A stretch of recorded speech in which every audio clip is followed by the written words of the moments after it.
Madirom nyithindo 60 inyuolo dwe ka dwe e kar thieth mar Jaramogi Oginga Odinga Teaching and Referral Hospital e boma ma Kisumu ka ndalogi mag nyuol pok ochopo, mong'ere gi dho ngere kaka preterm births. Ma en kaluwore gi tuoche mamiyo nyalo bedo godo e seche ma en gi ich.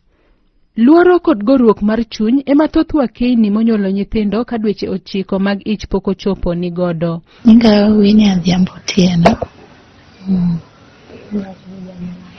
An kaka janyuol, seche moloyo sama ne wuoch kaya ne abuok nikech nang'eno ka janyuol. Nikech ne an gi dweche 6. Koro kata ka nadhi osuptal to jo osuptal be naneno ka ne tek negi nikech nagahero. Koro ka nanyuol to norifa Rasia koni.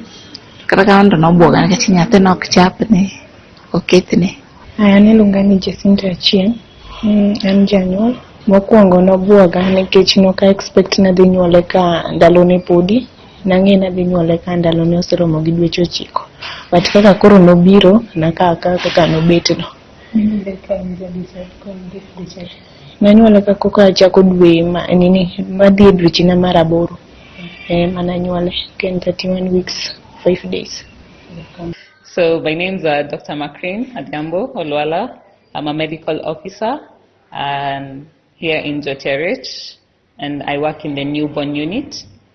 Actually the pediatric department, but for now I'm in the newborn unit. So preterm delivery is any child who is born less than 37 completed weeks of gestation. Yeah, so any child who is born below 37 weeks is a preterm. Yeah. Nyithindo goeko thothne gin nyithindo monyuol kod kilo matin ahinya manie bwo kilo 1.8, to nyuol mar nyithindo go ka ndalogi pok ochopo nyalo biro kaluwore kod tuoche kaka urinary tract infection, high pressure e kind tuoche mamoko ma ng'ama mama nyalo bedo godo e kinde ma en gi ich. Dr. Macrin Adhiambo Olwalo, ma en daktari mar nyithindo e kar thieth mar Jaramogi Oginga Odinga Teaching and Referral Hospital mong'ere ni Russia e boma ma Kisumu, pimonwa gigo manyalo miyo ng'ama miyo nyuolo nyathi ka dweche 9 pok ochopo. So any child who is less than 2.5 kgs has low birth weight, but the ones we admit in nursery are the ones who are below 1.8 kilograms. Those ones we have to admit. There are many causes.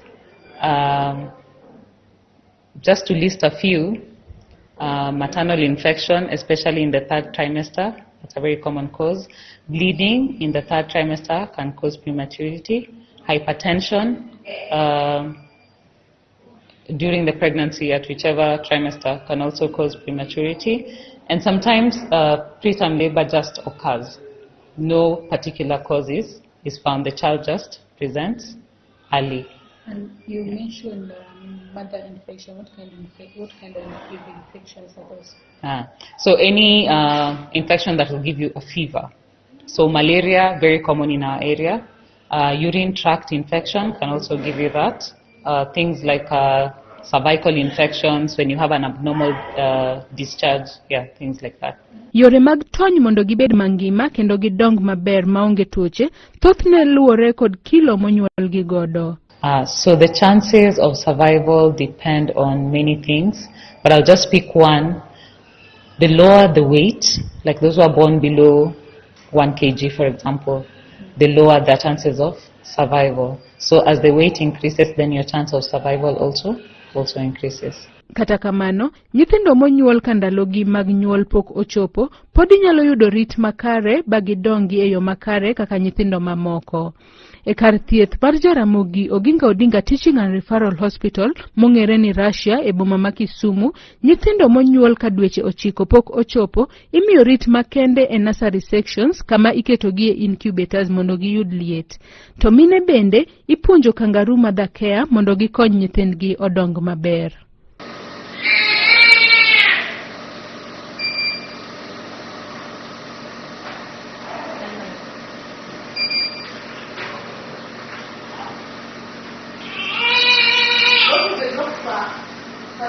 Kini notera kangaroo mokwongo incubator. Koro ka incubator koro kokela mondo atim kangaroo. mother's care. Koro nyaka nyokora bika neno ka gima nyathi tegno. Onyalo dhoth. Onyalo act kaka nyathi. Koro chunya ne moro lakini mokwongo to nabuok. Jaudi ni react nade kaka ninyuolo nyathi ma wit ni piny kendo nobuoge kendo nong'ombo neno nikech be noonge. Mobiro osuptal kama onene. En geno kong'e ni onyalo bedo mangima. Lakini sani to koro en gi geno. Mimi sinta wengine maternity ni Kangaroo mkai. Ni awamu ni ntie kai. Antiere kae nikech nyathino onyuol gi weight man piny.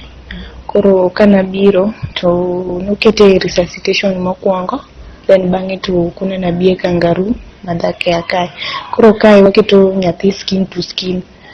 Koro kise miye chak to yweyo matin, kose yweyo matin to yweyo gugudu gi socks kende. Asti kete kori. Asti umas to beta kanyo then for some time then gole. Koro itime for 24 hours. Sini ber matimo mai na. Mai konyo nyathi for bonding, as to warmth, yudo liet moro mar mama. Dr. Macrin bende yangonwa yorego makare miritogo nyithindogo e osuptal mondo mi gidong maber kendo gibed nyithindo motegno mana kaka nyithindo mamoko. So there are 4 or 5 basic things that we need to really look at. Number 1 is to keep them warm because they're so small and they're fragile, their skin is so thin, so they get cold very fast. So warmth is a priority. Then we have to feed them very well because feeding them helps them to keep warm and also helps them gain weight. Yeah. Then we have to prevent infections.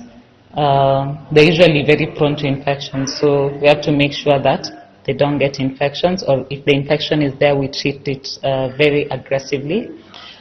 In the hospital, usually we, for any preterm who is stable, yeah, we have something we call Kangaroo mother care.